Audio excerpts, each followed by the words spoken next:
하나님의 말씀 봉독합니다. 오늘 말씀은 마태복음 5장 17절에서 19절입니다.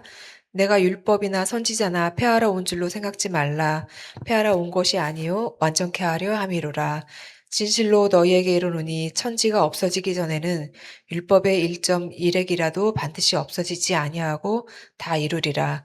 그러므로 누구든지 이 계명 중에 지극히 작은 것 하나라도 버리고 또 그같이 사람을 가르치는 자는 천국에서 지극히 작다 일컬음을 받을 것이요 누구든지 이를 행하며 가르치는 자는 천국에서 크다 일컬음을 받으리라. 아멘. 제가 한국에서 이제 처음 크리스찬이 됐을 때 이제 저는 한 베프티스트 침례교회를 다녔습니다. 그곳에서는 주일에 어떤 돈을 사용하지 않았습니다. 물건도 사지 않고 저희는 밖에 나가서 이렇게 음식을 사 먹지 않았습니다. 그 이유는 주일을 거룩하게 이제 보내기 위해서였습니다. 그런데 제가 이제 회사도 다니게 되고 이사를 가면서 이제 다른 교회를 다니게 되었습니다. 근데 그곳에서는 주일에 모든 성도님들이 자유롭게 돈을 쓰셨습니다. 그래서 처음에 저는 좀 당황스러웠습니다. 이거 어떻게 해야 하나? 그래서 어느 기회가 될 때 이제 목사님에게 제가 질문을 했습니다. 지금 제가 이전 교회에서는 주일을 거룩하게 보내기 위해서 주일에는 돈을 쓰지 않았는데 지금 여기에서는 이렇게 자유롭게 성도님들이 돈을 쓰는데 뭐가 바른 것인지 이렇게 질문을 했습니다. 그 목사님이 어떻게 대답을 했겠습니까? 네, 대답은 나중에 알려드리도록 하겠습니다. 네, 제가 17절 말씀을 다시 한번 이렇게 읽어보도록 하겠습니다. 내가 율법이나 선지자를 폐하러 온 줄로 생각하지 말라. 폐하러 온 것이 아니요 완전하게 하려 함이라. 사실 어쩌면 오늘 말씀은 우리에게 익숙한 말씀이 아닐 수 있습니다. 아마 오직 의인은 믿음으로 말미암아 살리라, 이런 말씀이 우리에게 더 익숙할 것 같습니다. 특히 율법은 우리에게 또 부정적인 이미지로 이렇게 보일 때가 많습니다.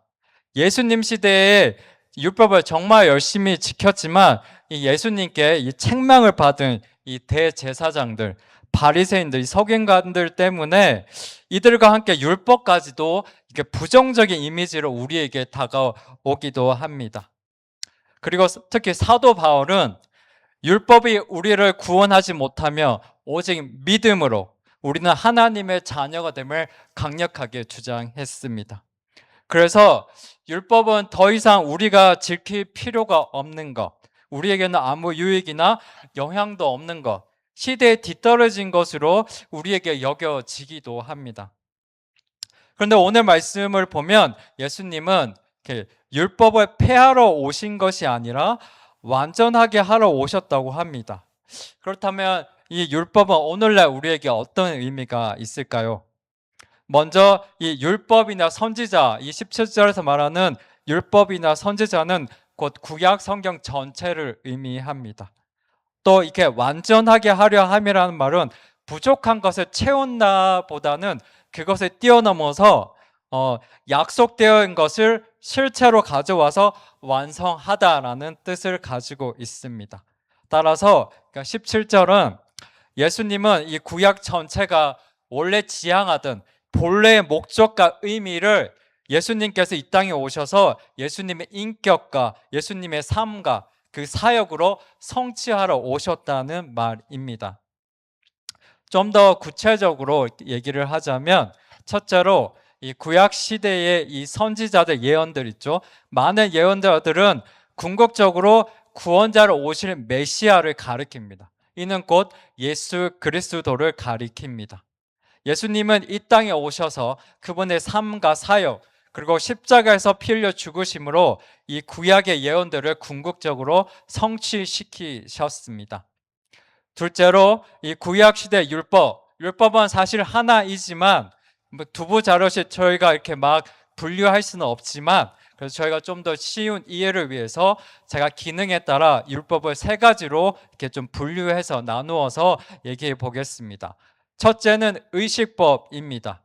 이 구약 시대의 이 제사 제도, 이 정결 의식 등 주로 예배와 관련된 이 규례들, 율법들입니다. 이에 대해 히브리서 10장은 이렇게 말하고 있습니다. 율법은 다가올 좋은 것들의 그림자입니다. 해마다 드리는 똑같은 제사를 통해 나오는 사람들을 결코 온전하게 할 수 없습니다. 결코 죄를 제거할 수 없습니다. 그러나 그리스도께서 단번에 자기의 몸을 들이심으로 우리가 거룩하게 됐습니다. 그리스도께서는 죄에 대해 단번에 영원한 제사를 드리고 하나님 오른편에 앉으셨습니다. 히브리서가 여기서 말한 것처럼 이 장차 올 좋은 일, 즉 예수 그리스도가 십자가에서 피 흘려 죽으심으로 이 구약 시대의 불완전한 이 제사와 정결 의식은 예수님에 의해서 완전히 대체되었습니다. 그래서 우리는 이제 이 구약 시대의 이런 성막이 아닌 언제든지 어디서든 하나님을 만날 수 있게 되었습니다. 우리가 예수 그리스도의 죽으심의 의미를 깨닫고 마음으로 받아들이는 순간 또 다른 하나님이신 성령님이 우리에게 임하십니다. 그래서 우리 몸이 곧 이제는 하나님의 성전이 됩니다. 우리는 하나님을 만나기 위해 특정 장소로 갈 필요가 없습니다. 우리의 몸에 거하시는 성령님을 통해 하나님과 교제하면 됩니다. 바로 이와 같이 예수 그리스도께서는 불완전했던 구약의 의식법을 완전한 의식법으로 완성시키셨습니다. 두 번째 율법은 시민법입니다. 이 법은 고대 이스라엘에 필요한 사회적, 사법적 규정들입니다. 예를 들어 누군가를 다치게 하면 어떻게 보상을 해야 하는지, 토지를 사고 팔 때에는 어떻게 해야 하는지, 이와 같이 시민법은 우리의 실제 생활과 관련이 있는 법입니다. 그러나 더 이상 고대 이스라엘이 존재하지 않기 때문에 시민법도 함께 종료되었다고 할 수 있습니다. 하지만 그 당시 시민법 안에 담겨 있던 이 공의의 원리들은 여전히 오늘날의 이 현대법에서도 유지되고 있습니다. 마지막 율법은 도덕, 이 윤리와 관련된 율법들입니다. 쉽게 도덕법으로 제가 부르도록 하겠습니다. 가장 대표적인 도덕법은 아마 십계명일 것입니다. 이 도덕법 안에는 공의, 이 사랑과 같은 하나님의 거룩한 성품이 반영되어 있습니다. 그렇다면 이 도덕법 또한 고대 이스라엘이 없어지면서 함께 종료되었을까요? 그렇지 않습니다. 이 도덕법은 모든 시대와 장소에서 영원히 유효합니다. 오히려 예수님은 이 도덕법을 한 차원 더 높은 수준으로 발전시켰습니다. 예를 들어 마태복음 5장 28절에서 예수님은 나는 너희에게 이르노니 음욕을 품고 여자를 보는 자마다 마음에 이미 간음하였느니라 이렇게 말씀하십니다. 또 마태복음 53장 44절에서는 넘겨주시면 되겠습니다. 내 이웃을 사랑하고 내 원수를 미워하라 하였다는 것을 너희가 들었으나 나는 너에게 이르노니 너희 원수를 사랑하며 너희를 박해하는 자를 위하여 기도하라. 이렇게 예수님은 말씀하셨습니다. 즉 구약의 율법에서는 행동으로 죄를 저질러야 죄라고 이렇게 얘기를 했는데 예수님은 마음으로 짓는 순간부터 죄라고 말씀하십니다. 그리고 구약 시대에는 이웃을 사랑하라고 하였지만 예수님은 이웃뿐 아니라 원수조차 사랑하라고 가르치십니다. 사실 구약의 율법도 하나님으로부터 온 것이고 예수님의 가르침 또한 당연히 하나님의 가르침입니다. 따라서 이 구약의 율법은 예수님의 가르침과 본질적으로 다를 수는 없습니다. 본질적으로 구약의 계명과 예수님의 계명은 같다고 할 수 있습니다. 예수님은 이 구약의 율법을 폐하신 것이 아니라 오히려 구약의 율법 안에 담겨 있는 우리가 미처 깨닫지 못했던 율법의 핵심 원리, 율법의 정신과 본질적인 의미를 우리에게 가르쳐 주고 계십니다. 즉 율법에 담긴 이 참된 본질을 드러내셔서 구약의 율법을 새롭게 한 차원 높게 재해석하신 것이 예수님의 가르침입니다. 따라서 우리는 이 구약 시대의 계명들을 단순히 더 이상 유효하지 않은 것, 더 이상 우리가 지키지 않아도 될 것으로 이렇게 단순하게 생각해서는 안 됩니다. 오히려 이 구약의 율법에 담긴 이 핵심 원리, 이 본질적인 의미들을 오늘날 여전히 우리의 삶에서도 적용하고 실천하기 위해서 노력을 해야 합니다.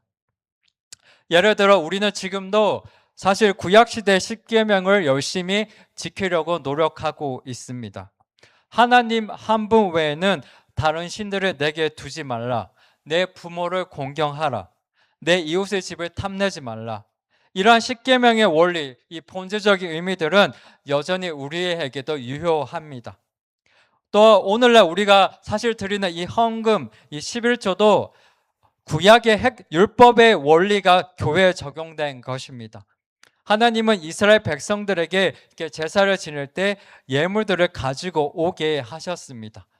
또한 각종 매년 이 소산물의 11조를 내라고 명령하셨습니다. 그리고 이 예물들 또 11조를 가지고 그 당시 성전을 수리하고 필요한 물품을 다시 보충하고 또 성전을 섬기는 레위인들과 대제사장들의 생계를 위해서 사용이 되었습니다. 그리고 오늘날 교회 또한 이 구약시대의 원리를 적용해서 이 교회 시스템이 만들어졌고 운영이 되고 있습니다. 물론 성도님들이 내시는 헌금과 11조는 기본적으로 하나님께 드리는, 성도님들이 하나님께 드리는 예물입니다. 그리고 이와 동시에 이 예물은 교회 공동체가 유지되고 우리가 하나님을 위한 사역들을 할 수 있게 만들어집니다. 이렇게 지금까지 살펴본 것처럼 본질적으로 이 구약의 율법들 그리고 예수님의 가르침들은 모두 하나님으로부터 온 동일한 계명들이라고 할 수 있습니다.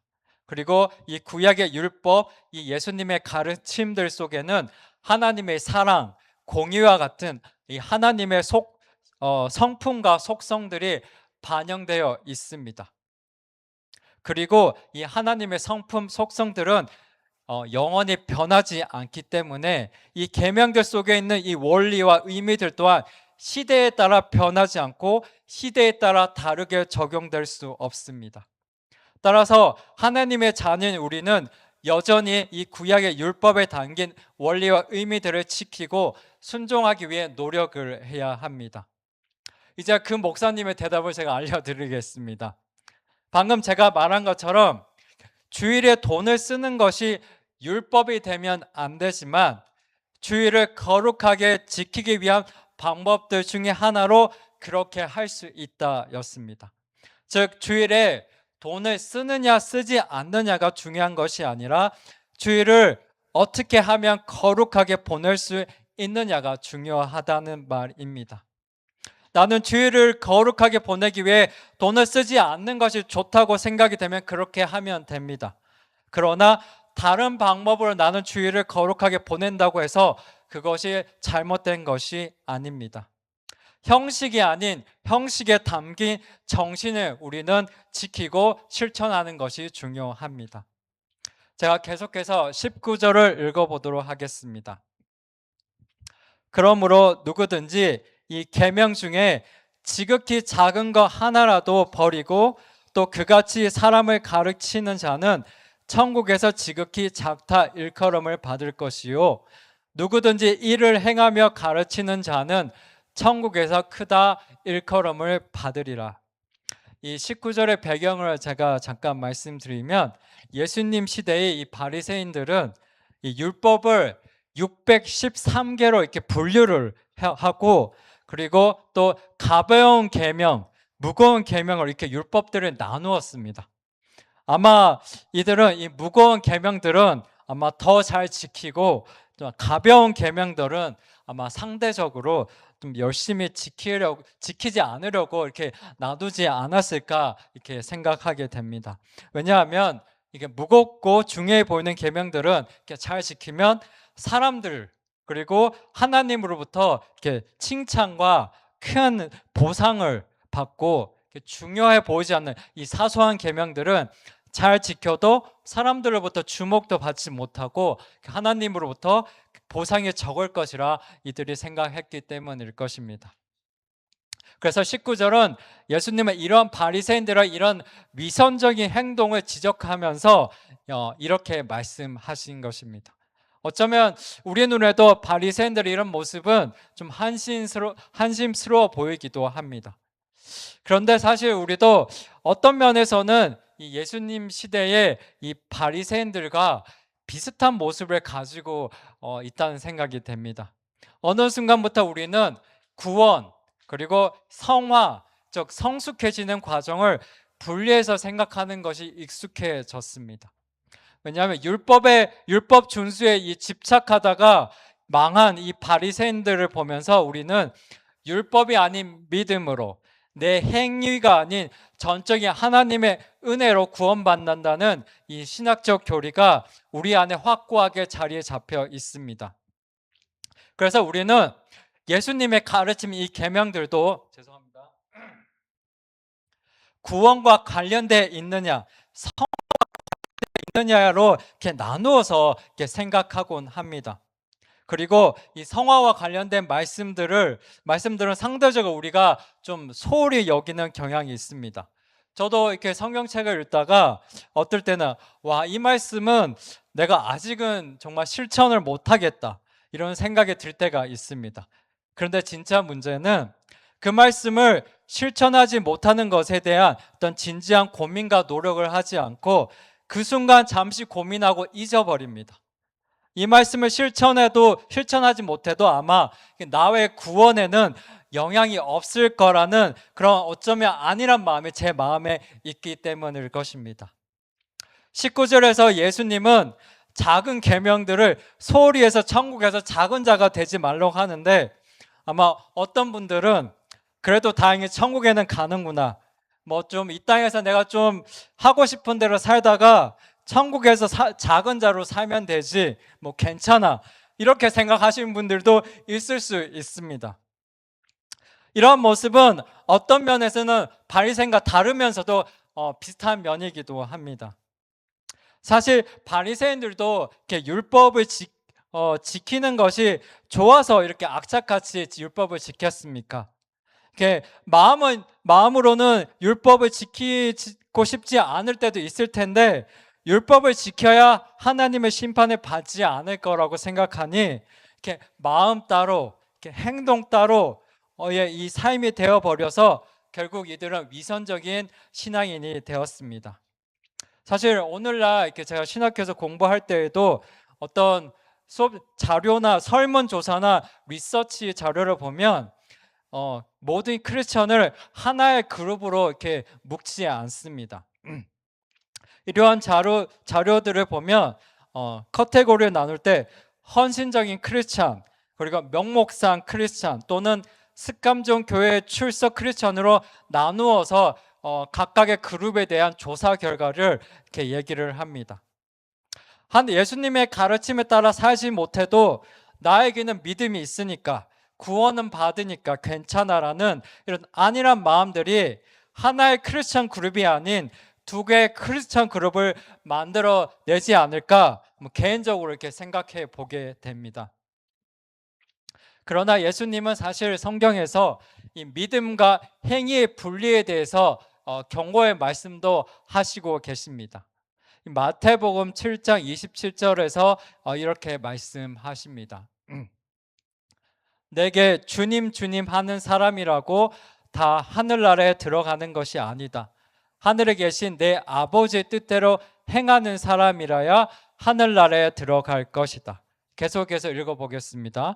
그날에는 많은 사람들이 내게 말할 것이다. 주님 주님 우리가 주의 이름으로 예언하고 주의 이름으로 귀신을 쫓아내며 주의 이름으로 많은 기적을 일으키지 않았습니까? 그때 나는 그들에게 분명히 말할 것이다. 나는 너희를 도무지 알지 못한다. 이 불법을 행하는 사람들아 썩 물러가라. 여기서 22절에서 그날은 심판의 날을 가리킵니다. 그리고 이 주님의 이름으로 예언도 하고 귀신도 쫓아내고 주님의 이름으로 기적도 일으켰는데 주님은 이들을 알지 못한다라고 말할 것이다라고 이렇게 말씀하십니다. 사실 오늘날 기준으로 보면 이 22절의 이 사람들도 믿음이 있는 사람입니다. 분명히 예수님을 구원자, 주님으로 알고 있습니다. 그런데 예수님은 그 믿음을 인정하지 않으시겠다고 이렇게 말씀하고 계십니다. 여기서 23절에서 도무지 알지 못하니에서 이 알다는 단순히 지적 정보를 뜻하는 것이 아니라 친밀하고 언약적인 관계를 의미합니다. 다시 말하면 여기서 알다는 함께 오랫동안 살아온 부부가 서로를 잘 알 때 사용되는 단어입니다. 즉 아주 친밀한 관계에서의 알다입니다. 그래서 좀 쉽게 요약하면 꼭 예수님은 꼭 이렇게 말하고 있는 것만 같습니다. 예를 들어 너희가 트럼프가 지금 미국 대통령임을 알고 있는 것처럼 내가 구원자여 주님이심을 너희가 알고 있을지라도 아버지와 아들의 사이처럼 이 친한 친구 사이처럼 너희와 나는 서로 아는 사이가 아니다. 꼭 이렇게 말씀하시는 것만 같습니다. 그리고 그 이유로는 불법을 행하기 때문에, 즉 하나님의 뜻대로 행하지 않았기 때문이라고 예수님은 말하고 있습니다. 하지만 이 말씀에서 우리가 오해는 하지 말아야 합니다. 하나님의 뜻대로 행해야지만 그것이 구원의 조건이라는 의미가 아닙니다. 대신에 우리는 이 말씀에서 참된 믿음이란 무엇인가에 대해서 한번 생각해 보아야 할 것 같습니다. 이 불법을 행하는 자들이란 외적으로는 종교적 열심도 있고 화려한 종교적 업적을 쌓았으나 실제로는 하나님의 법을 무시하고 자신의 뜻대로 행한 사람들을 가리킵니다. 이들은 종교적 열심은 있었으나 하나님보다는 내 뜻과 내 목적을 위해서, 내 이익을 위해서 오히려 하나님을 수단으로 삼은 사람들입니다. 예수님을 나의 구원자여 주님으로 믿게 되면 예수님과 나의 관계는 예수님이 나의 주인이 되는 관계입니다.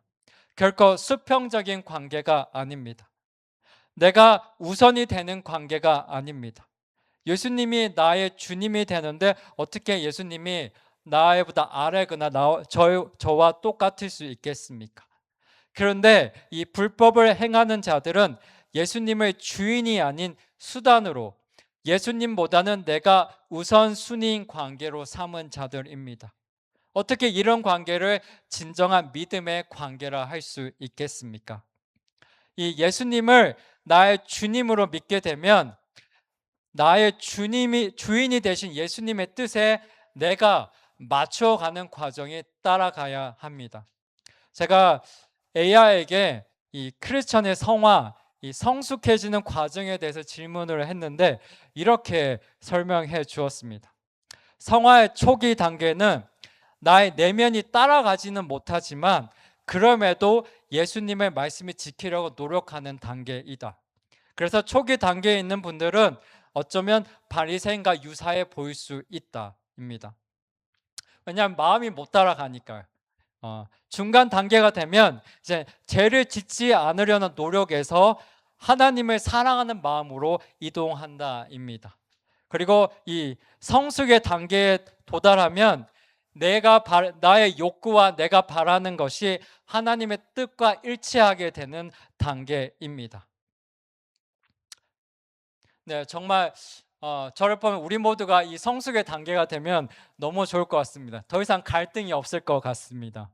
네, 네, 네, 이처럼 우리가 정말 이 예수님을 나의 주님으로 받아들이게 되면 비록 이 내 욕구, 내가 원하는 것이 하나님의 뜻과 다를지라도 그러니까 예수님의 말씀에 이렇게 순종하려는 최소한의 노력이 시작이 됩니다. 그리고 성숙해짐에 따라 주님을 사랑하는 마음이 생겨나기 시작하고 내 마음의 욕구가 하나님의 뜻을 점점 닮아가게 됩니다. 불법을 행한 자들은 이런 노력의 시작조차 없는 자들입니다. 요한복음 14장 21절은 이를 잘 말해주고 있습니다. 나의 계명을 지키는 자라야 나를 사랑하는 자니라고 예수님은 말씀하십니다. 즉 진정한 믿음은 마음의 변화를 낳고 이는 태도의 변화, 행동의 변화를 낳습니다. 그리고 이 행동의 변화가 곧 예수님의 계명의 실천일 것입니다. 이스라엘 시대의 이 사울 왕과 이 다윗 왕이 이 불법을 행하는 자들의 믿음, 그리고 하나님이 내가 너를 안다고 인정하는 자들의 이 믿음의 차이를 잘 보여주고 있습니다. 하나님은 이 사울 왕에게 이스라엘 시대에 이 아말렉과의 전투에서 아말렉의 모든 소유를 남김없이 파괴하라고 명령하셨습니다. 그러나 이 아말렉 전투에서 승리한 이 사울 왕은 아말렉 왕을 살려두고 좋은 소와 양을 남겨두었습니다. 선지자 사무엘이 왜 하나님의 명령에 따르지 않았냐고 물었을 때 사울 왕은 하나님께 제사하려고 양과 소를 끌고 왔다고 대답했습니다. 하나님의 뜻은 아말렉의 모든 소유의 파괴였는데 사울 왕은 자신의 뜻대로 행했습니다. 아마 그의 눈에는 이 그 소와 양이 모두 죽이기에는 너무 아까웠을 것 같습니다. 그리고 그는 이것들을 하나님을 위해서 가져왔다고 이렇게 변명을 합니다. 또 이스라엘이 이렇게 블레셋과의 전쟁에서 이제 전쟁에 나가기 위해서는 선지자 사무엘이 와서 제사를 인도해야 했습니다. 제사를 인도할 수 있는 사람은 오직 이 제사장 역할을 맡은 선지자 사무엘만 할 수 있었습니다. 이것이 하나님이 만드신 율법이었습니다. 그런데 사울 왕은 사무엘의 도착이 계속 늦어지니까 군사들이 막 동요하고 흩어지자 두려움과 조급함이 생겨서 자신이 직접 그 제사를 지냈습니다. 그리고 군사들이 동요하니까 어쩔 수 없이 자신이 제사를 지냈다고 이렇게 변명을 합니다. 사실 사울 왕은 하나님이 누구인지 너무 잘 알고 있었습니다. 하나님은 세상을 창조자이시고 만물의 왕이심을 그는 너무 잘 알고 있었습니다. 그러나 하나님을 대하는 이 사울 왕의 태도는 하나님을 진정한 왕이요 창조자로서 대하는 태도가 아니었습니다. 겉으로는 하나님이 가장 우선순위라 외쳤지만 실제 그의 삶과 그의 태도는 자신의 안위와 이익이 먼저이고 하나님의 뜻을 이루는 것보다는 자신의 뜻을 이루는 것이 먼저인 태도였습니다. 사울 왕의 이 하나님을 향한 마음의 태도는 하나님을 하나님답게 대하는 태도가 아니었습니다. 하나님은 이런 자들을 향해 나는 너를 모른다라고 하십니다. 반면 이 다윗은 이 사울 왕이 질투에 멀어서 정말 다윗 자신을 죽이려고 했기 때문에 계속해서 도망을 다녀야 했습니다.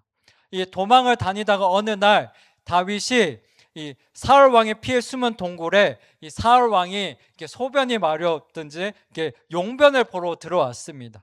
다윗의 이 부하들은 이것을 하나님이 주신 기회라면서 다윗에게 이 사울을 죽이라고 종령을 했습니다.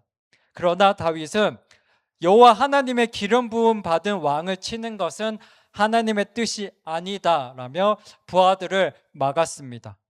다윗은 자신을 죽이려고 하는 자를 죽이고 도망자 신세에서 벗어날 수 있는 기회가 있었음에도 하나님의 뜻이 먼저였습니다. 하나님을 향한 이 다윗의 마음의 태도는 하나님을 그의 참 주님이시요 왕으로서 존중하고 순종하는 태도였습니다. 하나님은 이런 자에게 너는 나의 뜻대로 행하는 자요 내가 너를 잘 안다라고 말씀하십니다. 저는 진정한 믿음은 하나님을 향한 마음의 태도에서 보여진다고 이렇게 말하고 싶습니다. 이 성화의 발달 단계에서 말한 것처럼 처음부터 우리는 주님을 사랑하지 못할 수 있습니다. 하나님의 뜻과 내 뜻이 너무 달라서 우리는 갈등하고 내 뜻대로 살다가 다시 주님 뜻대로 살려고 노력하는 등 갈팡질팡하기도 합니다. 비록 이런 갈등과 부족함이 있지만 그럼에도 하나님을 향한 내 마음의 태도가 정말 하나님을 하나님답게 대우해 드리고 있는지 우리는 스스로 잘 살펴보아야 합니다. 혹 나도 정말 그렇게 믿고 싶은데 아직 그런 믿음이 안 생기는 분이 있을 수도 있습니다. 그런 분들은 오늘 이 시간 기도하시기를 바라겠습니다. 하나님은 간구하는 자에게 꼭 응답해 주십니다.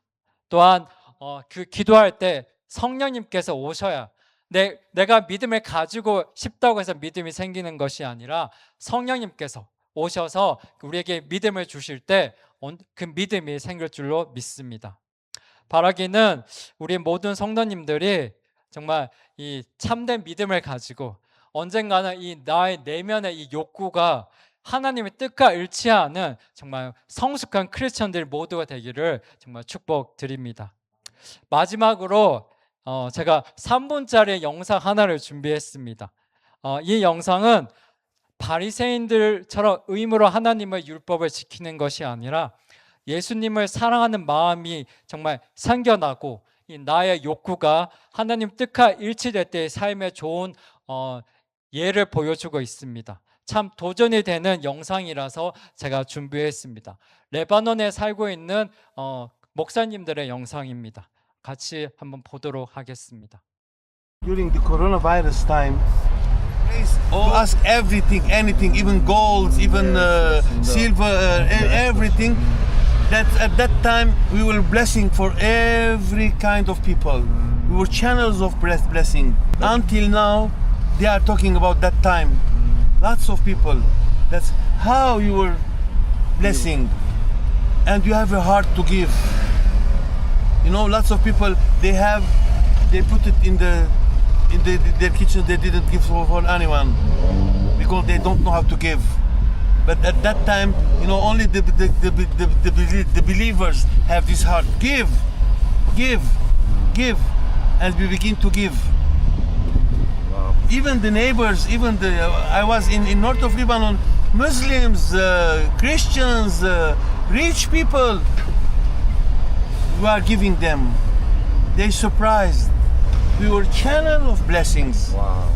This is what we are praying now. Our praying now in this situation, Lord, we want to, as Abraham, you will not be blessed. We will be blessing for nations. This is our prayer now. Lord, once more, once again, we will be channel of blessings for everyone. And this is the heart of the Lord. 전쟁이 핥히고 폭발이 무너뜨리고 경제가 모든 것을 앗아간 땅. 그러나 이 사람들은 멈추지 않았습니다. 빼앗길수록 오히려 더 많이 내어주었고 무너질수록 더 깊은 곳에서 무언가가 흘러나왔습니다. 그것이 바로 예수님의 마음이었습니다. Explosive, Coronavirus, and everything. And this Nobody can go to hospital. No money, everything. The Lebanon was crazy. Everything. Look how the God is good. I took a man take drugs. Drugs. Yeah. Drug addict. Yeah, Drug to help. addict. I took him to the hospital. I talked to the manager, please to make treatment for him. Yes, how much? I gave money. She asked, the manager asked me, do you know him? I don't know. He's from your family? No. Why? You help him. Why? I said, Jesus said, help people. He loves only this. What are you? What is your religious? I told her I'm evangelical church. Yeah, I think it's the first time a man help other man Without knowing don't him. know him. Why? Because Jesus.